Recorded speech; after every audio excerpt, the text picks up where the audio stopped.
Bonjour les amis, bienvenue sur PowerTrade, la chaîne des stratégies d'investissement simples et efficaces. Eh bien, nous allons commencer par, avant de voir le tableau récapitulatif des valeurs du portefeuille PowerTrade, qu'avons-nous acheté et vendu. On a commencé ce matin par vendre Graham Car Carrier SA qui a monté de plus de 25%.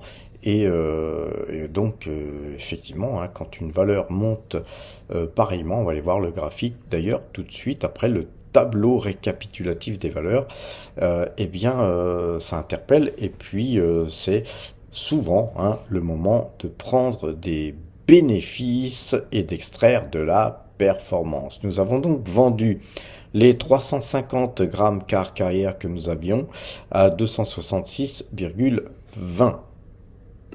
Alors un petit historique sur cette valeur, gramme car carrière, est une valeur que nous avions dans notre tableau. Elle était extrêmement bien notée. Et donc, eh bien, nous l'avons acheté sur une configuration graphique.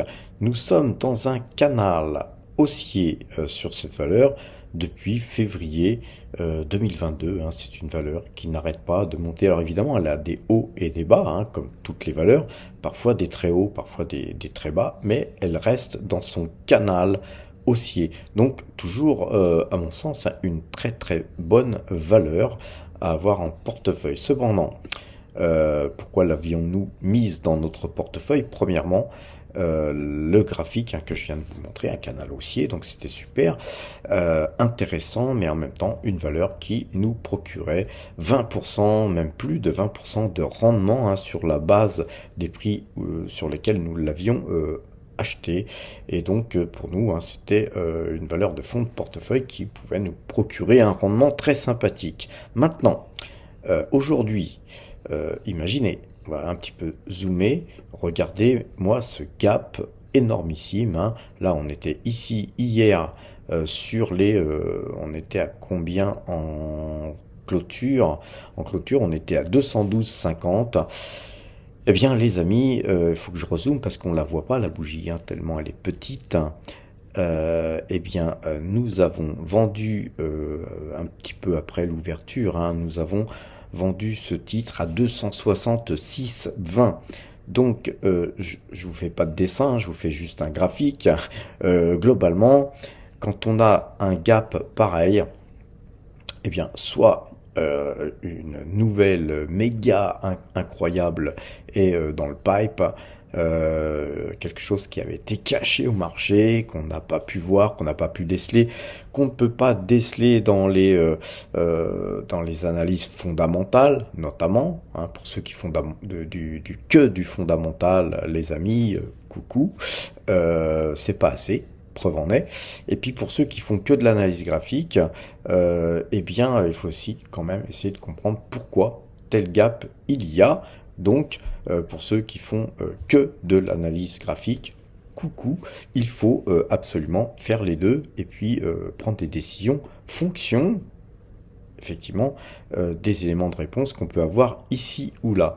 Là, ici, quand nous avions acheté, j'ai enlevé la moyenne 2 jours, 12 jours pour plus de clarté, mais nous avions acheté sur un pseudo-rebond de ce trend du bas de canal baissier qui n'avait jamais été touché. Alors on aurait pu tracer effectivement d'autres trends, mais la moyenne 2 jours, 12 jours était acheteuse. Nous avons donc acheté graphiquement. Donc avec un signal graphique, nous avons ensuite acheté de par un signal graphique parce que c'était une valeur qui, dans mon tableau, avait une excellente note, un algorithme qui nous permet de décider si on rentre sur la valeur ou pas. Et troisième point important, un rendement méga génial parce que plus de 20% de rendement. Écoutez, moi, il ne me fallait pas plus de 3 critères très positifs pour rentrer sur la valeur, ce que nous avons fait ici, donc à 206. Nous aurions pu la vendre sur les 200, on était à combien? 208, non, on était à 212 hier, on aurait pu vendre à 212, on aurait eu déjà des bénéfices. ce que nous ne souhaitions pas faire. On n'était pas rentré sur la valeur pour gagner 3 francs 6 sous. Maintenant, voyons.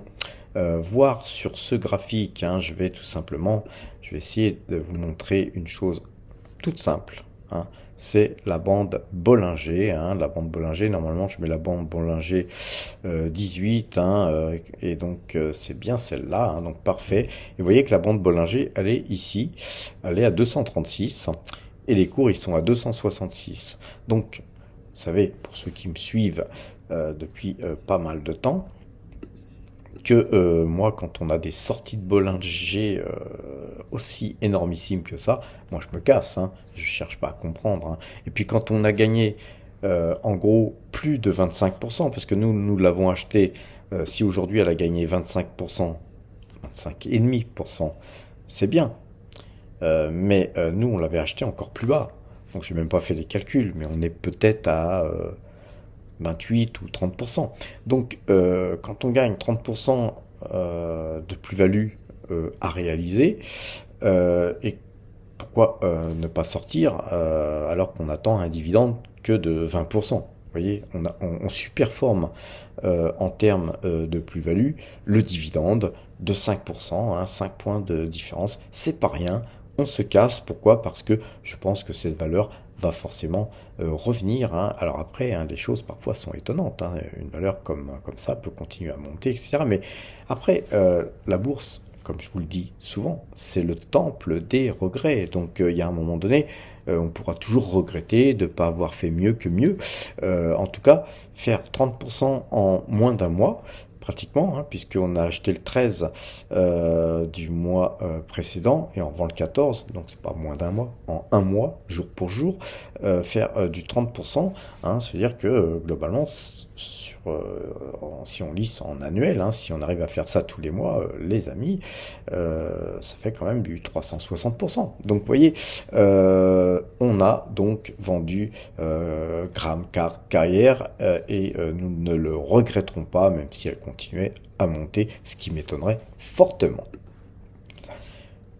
Du coup, les amis, puisque nous avions quand même effectué une vente assez importante, parce que c'est pas une petite ligne non plus, cette ligne-là, donc vous ne la voyez plus sur le tableau, évidemment, elle a disparu du tableau, puisqu'elle n'existe plus, nous avons vendu les titres. Mais en d'autres termes, je me suis posé la question, pourquoi ne pas réinvestir un petit peu, etc. Et puis donc on avait fait un article, hein, rappelez-vous, sur le site PowerTrade, hein, un article sur Monsieur Bricolage, hein, c'est encore Monsieur Gilles Lerat qui nous avait bricolé cet article. Et donc vous savez, d'ailleurs aussi bien Monsieur Gilles Lerat que Monsieur Guy Bouribeau-Patrick, hein, que je suis, eh bien, je peux vous dire que c'est pas trop notre tasse de thé, hein, Monsieur Bricolage, hein, mais voilà, après analyse de la valeur, après avoir quantifié les choses dans mon tableau algorithmique, hein, de notation en termes d'entreprise, eh bien, Monsieur Bricolage, à mon grand étonnement, avait une bonne note, une très bonne note. Donc nous avons acheté 288 titres exactement. Et donc voilà, Monsieur Bricolage, ça représente 0,20% de l'ensemble de nos allocations d'actifs. Donc nos espèces ont augmenté aussi, puisque nous avons vendu beaucoup plus que nous avons acheté de Monsieur Bricolage aujourd'hui. Et nos espèces, hein, aujourd'hui, se sont un petit peu requinquées, puisque nous avons 17,83% de nos allocations d'actifs en cash, en espèces, et cela représente 222 651 euros. Alors à quel prix avons-nous acheté Monsieur Bricolage? Alors, Monsieur Bricolage a été acheté à 8,72, hein, on ne l'a pas fait à l'ouverture, hein, du CAC 40, hein, car ce matin, sur les coups de midi et quelques, hein, j'ai dû prendre un taxi, hein, pour me déplacer, hein, de Pattaya à Bangkok, hein, c'était 2 heures de transport, hein, Voilà, j'ai donc fait un petit déplacement avec Alain Prost, hein, le mec il nous a tracé la route, hein, je peux vous dire ça y allait. Mais voilà, je n'ai pu avoir accès au marché globalement à 15 heures, je crois, quelque chose comme ça.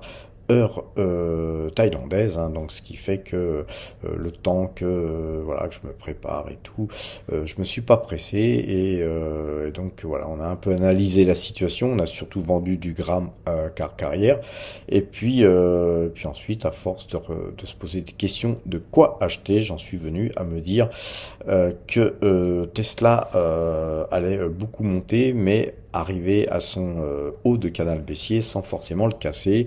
Donc voilà, j'ai acheté du monsieur bricolage et puis voilà, on verra ce que ça donnera dans les jours, les semaines et les mois qui viendront. En tout cas, notre portefeuille se porte super bien, hein, puisque nous gagnons 114 657 euros hein, depuis le début de l'année et donc hein, depuis le 1er janvier 2024, notre portefeuille s'est apprécié de 10,11%. Pour ceux qui me suivent hein, depuis déjà très longtemps, hein, que nous faisons des vidéos sur YouTube, sur la chaîne Power Trade, vous savez que mon objectif, il est toujours un carré, hein, on ne change pas d'une année sur l'autre, on essaye de dépasser les 20%. Ces 4 dernières années, nous étions hein, sur les plus de 24% en moyenne. Et donc là, encore cette année, pour l'instant, hein, je dis bien pour l'instant, parce que rien n'est gagné, sur 3 mois et quelques, eh bien, on va dire 4 mois maintenant, hein, sur 4 mois, nous sommes à 10%, hein, c'est-à-dire qu'on a fait la moitié du chemin désiré, et donc à nous hein, de faire l'autre moitié le plus rapidement que possible, hein, car voilà, notre objectif c'est 20%, hein, mais bon, vous savez qu'on est gourmand hein, à Power Trade, hein, si on pouvait faire 30%, voire plus, on ne se gênerait surtout pas. Alors, sur ces bonnes paroles, les amis, j'espère que soit vous avez attendu avant d'acheter du Tesla pour que je vous dise exactement ce que je pense hein, de la configuration graphique et de ces fameux 12 ou 13% de hausse à l'ouverture hein, et en transaction hors séance hein, sur Tesla. Moi, je pense que les chiffres publiés par Tesla, hein, les résultats publiés par Tesla sont mauvais. Donc, et tout le monde s'accorde à le dire. Mais que, effectivement, Elon Musk, qui est une personne formidable, il a réussi à vous faire un papier cadeau magnifique, rempli de belles promesses, promesses qu'il promet, hein, qu'il tient régulièrement. Enfin voilà, ce ne sont que des promesses et comme disait Chirac, les promesses n'engagent que ceux qui les croient. Globalement, moi je n'ai cessé de vous dire hein, pendant toute la période baissière hein, de ce titre, dès le lendemain de mon achat, hein, comme je vous l'avais dit, je cherchais à avoir le couteau dans la plaie pour ressentir ce titre et maintenant je ressens très bien les choses et je peux vous dire que je ressens que ça fait mal, hein, ça fait mal, sauf que nous n'avons que 10 titres, hein, parce que nous sommes plantés bien sûr un mini couteau de façon à ressentir les choses, mais globalement, qu'est-ce qui s'est passé? Effectivement, nous avons eu un gap énormissime, mais le trend, les amis, ça fait déjà pas mal de jours que je vous le dis. Je le fais exprès, hein, pratiquement tous les jours. Je pense vous faire une vidéo sur Tesla pour éviter à ceux qui me suivent de tomber malades et maniaco-dépressifs à faire de la DCA sur un titre qui ne cesse de baisser. Là, visuellement, cette bougie n'est pas belle. Hein, nous avons un gap, ça c'est très beau, mais la bougie n'est pas belle. Elle ne casse pas ce trend. Moi, j'achète pas. Après, demain, hein, si on avait une bougie qui clôturait hors de ce canal, je changerai d'avis, je retournerai ma veste et je passerai acheteur. Pour l'instant, eh bien, écoutez, je suis fidèle à ce que je vous ai dit depuis déjà pas mal de temps. On n'achète surtout pas Tesla tant qu'il n'y a pas une bougie qui sort de ce canal. Et là, on n'est pas du tout dans une configuration de sortie de canal. On a simplement testé le haut du canal pour repartir de plus belle à la baisse, hein. Je vous rappelle qu'on a eu, je crois, 13 et quelques pourcents de hausse à un moment donné. Nous ne sommes plus qu'à 9,95%, 10%, 9,96%, vous voyez, ça bouge. Ça bouge beaucoup sur le titre. Et pourquoi y a-t-il un gap très très haussier, etc. C'est-à-dire qu'il y a des gens qui ont lu entre les lignes sur ce que disait Elon Musk. Il y a des gens qui ont trouvé à boire et à manger, et donc ils ont trouvé des choses positives dans ses paroles. Ils se sont mis à acheter beaucoup le titre, et puis surtout, beaucoup de gens qui avaient shorté ce titre se sont sentis bien obligés de racheter leur position, hein, pour éviter de se faire déchirer le fion à la pince à épiler. Donc globalement, ces shorters, demain, après-demain, etc., ils risquent fort bien de revenir shorter ce titre. Et donc, encore une fois, les amis, faites-moi plaisir, ne rentrez pas sur une configuration pareille en DCA ou simplement en vous disant ah bah ce titre il a perdu 20%, 30%, 50%, que sais-je. C'est pas une question de pourcentage, c'est une question d'analyse graphique. On a une technicité et on s'y tient. Alors globalement, alors j'aimerais parler un peu de Kering, hein. Vous savez que j'aime pas moi Kering, hein, mais vous savez que moi ça me ça me pose pas de problème d'acheter des titres que j'aime pas parfois, hein, quand il y a une très très belle configuration graphique et que certains chiffres apportés par la société, hein, offrent du concret en se disant tiens il y a retournement ou il y a ceci ou il y a cela. Plusieurs fois, vous m'avez posé dans des commentaires des questions sur Kering. Patrick, pourquoi t'achètes pas Kering? Patrick ceci, Patrick cela. Kering c'est bien, Kering c'est super, c'est pas cher Kering. Voilà. Donc moi, je vous ai toujours répondu que je préférais LVMH et Hermès ainsi que L'Oréal à Kering, et que en général je travaille que ces trois valeurs-là parce que je les connais bien, et que Kering j'aime pas parce que voilà, en fait, pour acheter quelque chose, faut aussi être à l'aise avec ce qu'ils vendent. Et les produits Kering, moi, ne me plaisent pas trop. Alors moi, le luxe, c'est pas non plus ma tasse de thé, hein. J'achète jamais de sac LVMH ni de produits Hermès. Euh, mais voilà, je les regarde quand même. Graphiquement, Kering, actuellement, alors pour ceux qui m'ont pas écouté, parce que je sais qu'il y en a parmi vous certains qui ont acheté du Kering, malgré tout, puisque vous la trouviez pas chère. Voilà. Souvent, vous savez, quand on paye quelque chose pas cher, la chose qu'il faut se dire, c'est que vous en avez quand même pour votre argent, et souvent guère plus. Alors, qu'est-ce qu'on a comme graphique? Là, on a le graphique de Kering avec une épaule que je vous ai entourée en rouge, hein, pour vous montrer les choses, une tête, une épaule. Ici, on avait un trend avec les points, des points très forts ici.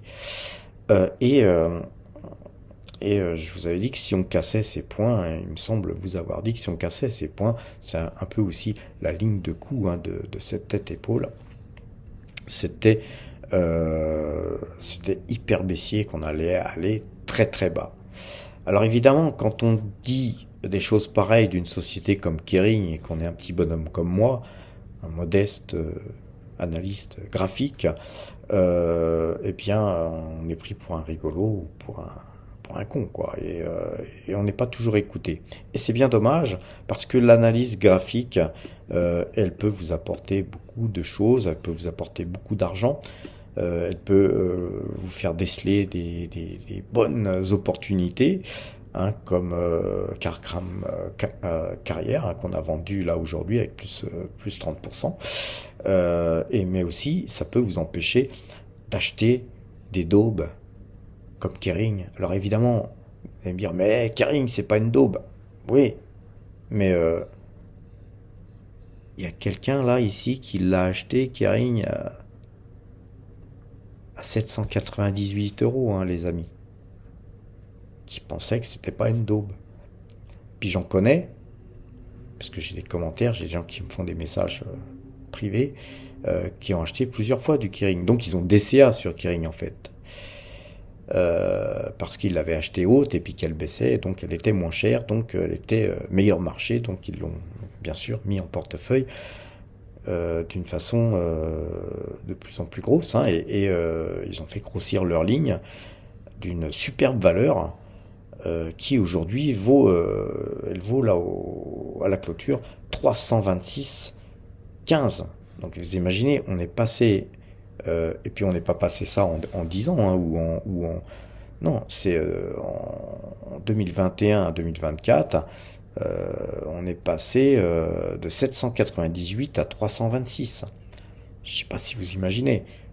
Si en plus le type il a DCA, alors là je connais pas les lignes, les pauses et les montants, mais c'est énormissime. Les pertes sont considérables. Ça vous tue un portefeuille.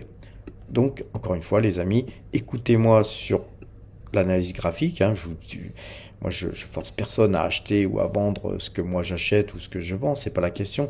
C'est ce que je souhaite faire, c'est vous former pour que vous évitiez de faire ce type d'erreur, parce que, vous savez, on ne meurt pas d'un petit gain. Vous voyez que souvent, je vends des titres avec des petits gains ou des gains modestes, puis que derrière, ça booste.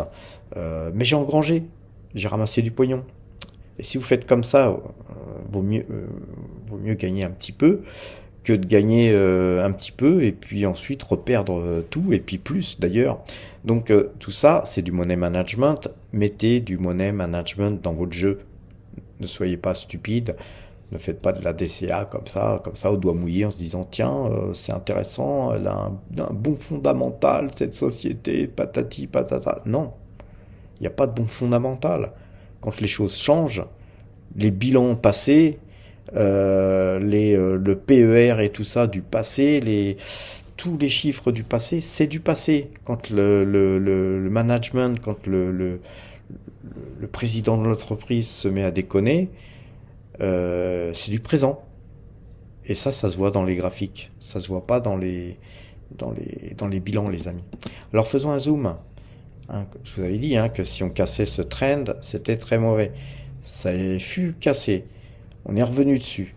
On est reparti toucher ce trend. Alors là, ce trend, c'est le trend de la mort. Hein, celui-là, le jaune, là. On l'a recassé. Alors effectivement, beaucoup se sont dit, ça y est, ça repart. Ben, il y en a qui ont acheté quasiment sur les plus hauts.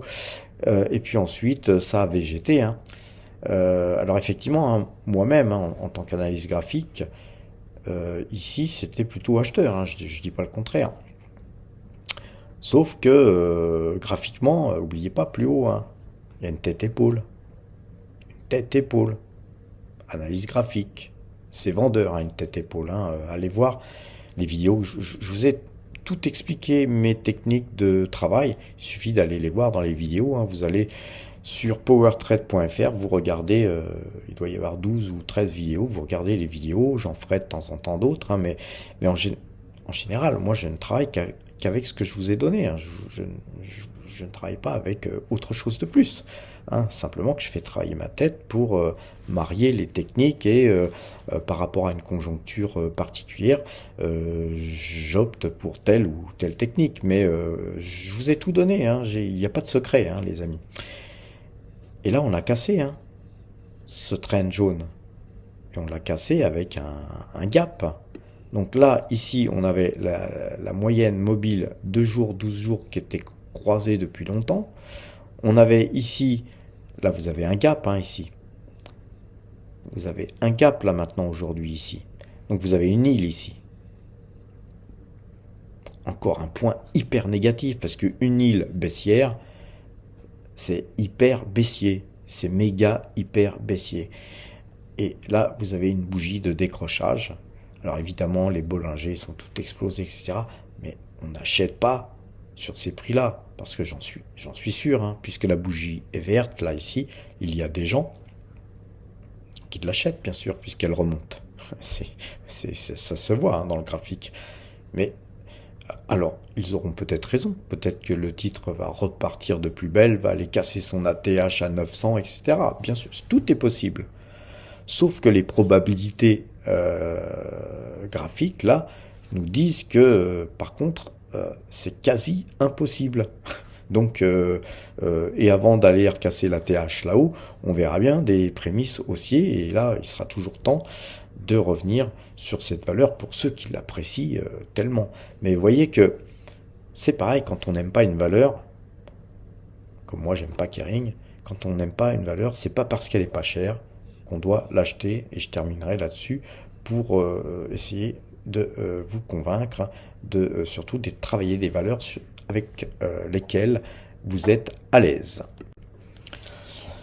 Alors les amis, puisque je savais que j'achèterais pas de Tesla très certainement ce soir, hein, à l'ouverture du marché américain, puisque du Kering, il était hors de question d'acheter ça de toute façon, je me disais quoi acheter, donc j'ai un petit peu scanné, j'ai fait marcher un petit peu euh, mes, euh, mes systèmes, hein, j'ai regardé à droite à gauche, puis je me suis rappelé de l'article de l'excellent Gilles Lerat qui avait écrit sur Monsieur Bricolage. Je me suis dit, tiens, pourquoi ne pas rentrer Monsieur Bricolage dans mes calculs algorithmiques? Et puis j'étais surpris de la note, hein, une très bonne note hein, pour Monsieur Bricolage. Et je me suis dit, bricolons un peu, achetons une petite ligne, Monsieur Bricolage. Rigolons un peu, hein, on a pas mal gagné de pognon hein, cette année, hein, en début d'année déjà. Donc pourquoi pas prendre quelques risques supplémentaires, hein, car Monsieur Bricolage, hein, c'est pas la valeur, c'est pas Total Energy, hein, c'est pas Pernod Ricard, c'est pas Esso, hein, les amis, hein, c'est une valeur beaucoup plus petite, hein, énormément plus petite. Mais voilà, c'est spéculatif. Et voilà, donc je vais vous expliquer pourquoi j'ai acheté cette valeur. D'abord l'article, lisez-le. Déjà rien que ça donne envie d'acheter la valeur. Et puis ensuite, hein, regardez, c'est un graphe hein, qui date de 1900, de janvier 1994. Donc ça date hein, comme titre. Comme cours, hein, cette analyse graphique là fait que vous l'achetez aujourd'hui ce titre au même prix qu'en 1994. Sauf que depuis 1994, c'est quand même coulé de l'eau sous les ponts. Alors il y a eu des bons moments, des mauvais moments hein, sur cette valeur, des hausses, des baisses, et on voit qu'il y a du mouvement. Et moi j'aime bien le mouvement parce que quand vous avez des mouvements très longs comme ça et que ça hype d'une manière très forte, et puis après quand ça se banane d'une manière très forte, c'est-à-dire que ce sont des cycles, c'est une valeur cyclique finalement, donc il y a des cycles où les gens eh bien, ils bricolent beaucoup plus que à des moments que d'autres, hein. Par exemple, pendant le Covid, hein, on voit que c'est une valeur qui a beaucoup monté, hein, puisqu'on était tombé très, très bas, hein, puisqu'on était à 2, on était à 2 euros, et puis on est monté sur les 12 euros en l'espace de peu de temps. Et donc, ceux qui avaient acheté dans cette zone-là, ils ont, on va dire, quasiment multiplié par 6 leur investissement. Donc vous voyez que sur des valeurs comme celle-là, vous pouvez gagner autant d'argent que sur Tesla, hein, finalement. Hein. Il suffit de rentrer au bon moment.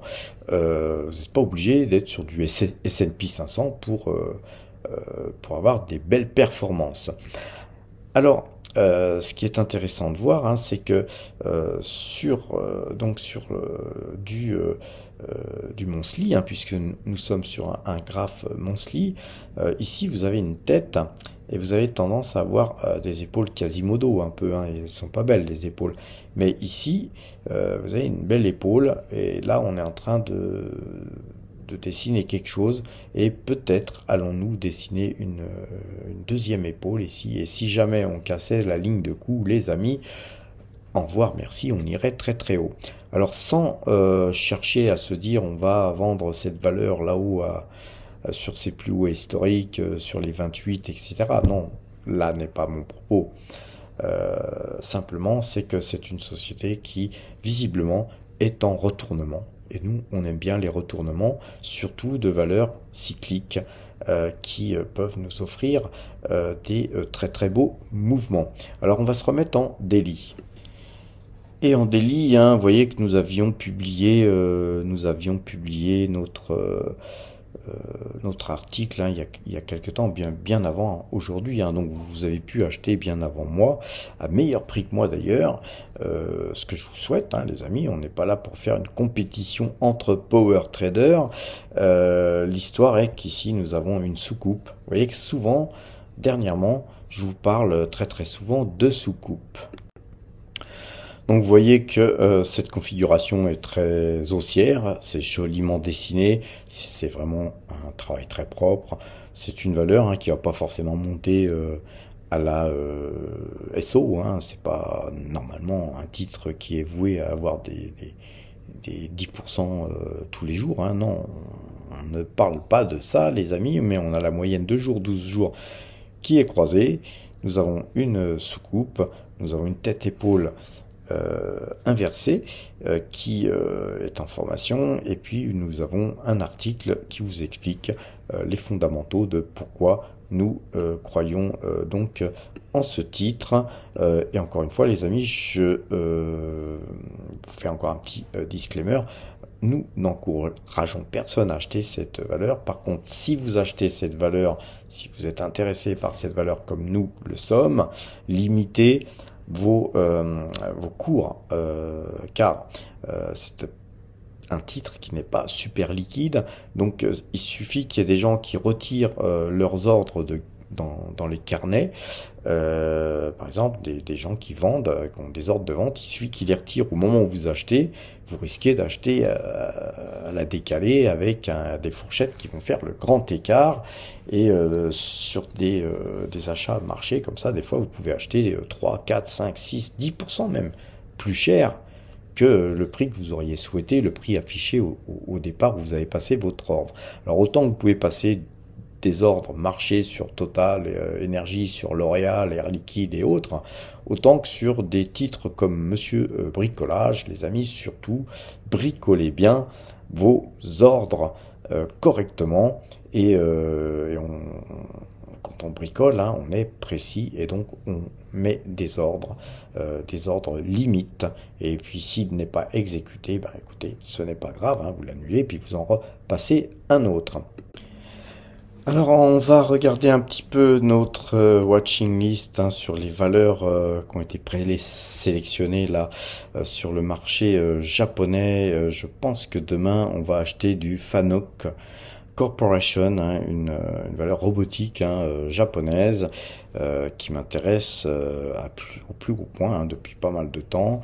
C'est une valeur, là aujourd'hui on va ne voir que l'analyse graphique de cette valeur. Vous voyez qu'on est, on va zoomer, hein, on est dans un canal haussier, hein, on vient de dessiner un canal haussier.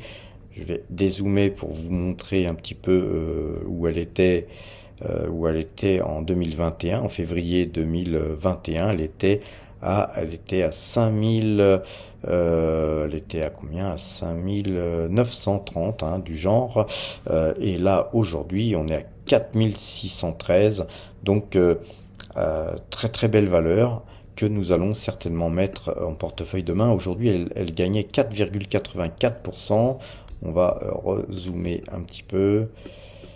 C'est une valeur qui avait déjà pas mal monté ces 3 dernières séances avant aujourd'hui. Et là, aujourd'hui, on a tout pété, hein, puisque 4,84%, la moyenne de jours, 12 jours, est repassée acheteuse.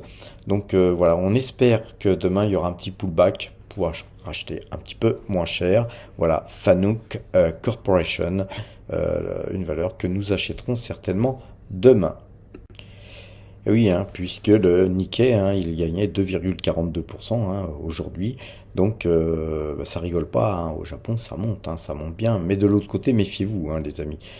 Le yen, lui, est très baissier. D'ailleurs, pour ceux qui veulent aller voyager au Japon, c'est le moment, hein, c'est les soldes. Euh, le yen est vraiment bon marché, hein. Si vous avez des euros, vous allez kiffer le Japon, ça sera pas cher pour vous. Maintenant, voilà, l'or, hein, quand on regarde les graphiques de l'or, euh, rappelez-vous, hein, on a acheté quelques mines d'or dernièrement et là, sur ce trend, hein, je vous avais tracé ce trend blanc, eh bien, on voit qu'on reste dessus. Donc, je pense qu'on risque de végéter comme ça un petit peu et puis normalement on devrait repartir à la hausse. Après, si les cours de l'or se mettaient à baisser, hein, qu'il y ait des prises de bénéfices sur l'or, eh bien nous rechercherions des points plus bas pour continuer effectivement nos achats de mine d'or. Question mine d'or, on a acheté Barrick Gold, hein, Barrick Gold, qui est passé baissière, hein, la moyenne 2 jours, 12 jours, est la croisée vendeuse, hein, donc on s'abstient de tout achat hein, sur Barrick Gold, mais on surveille, hein, si on recassait ce trend violet, effectivement, eh bien nous serions encore acheteurs sur Barrick Gold. Concernant une autre mine d'or, hein, Agnico Eagle Mines, elle par contre elle a un plus joli graphique. On est en train de faire un pullback avec un léger croisement en moyenne mobile 2 jours, 12 jours à la vente, mais recroisement immédiat le lendemain. On voit qu'en fait on s'est rappuyé sur la moyenne 12. Nous sommes acheteurs à 83,90, hein, là nous sommes à 86,90 et voilà, une mine de très très bonne qualité, hein, et donc nous conservons bien sûr notre position sur Agnico Eagle Mines.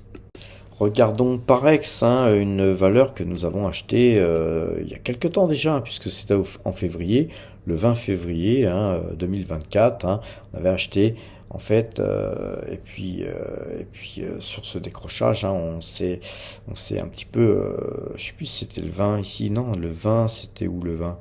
C'était donc ici, voilà, c'était je vous raconte des bêtises, c'était ici, hein, donc nous n'avons pas acheté sur ce décrochage, nous avons acheté ici sur justement une remontée, sauf que eh bien pareil ça avait redécroché une deuxième fois, sauf que là ce point là nous permettait de tracer un trend et puis voilà, en fait Parex a consolidé sur ce trend et puis est reparti à la hausse.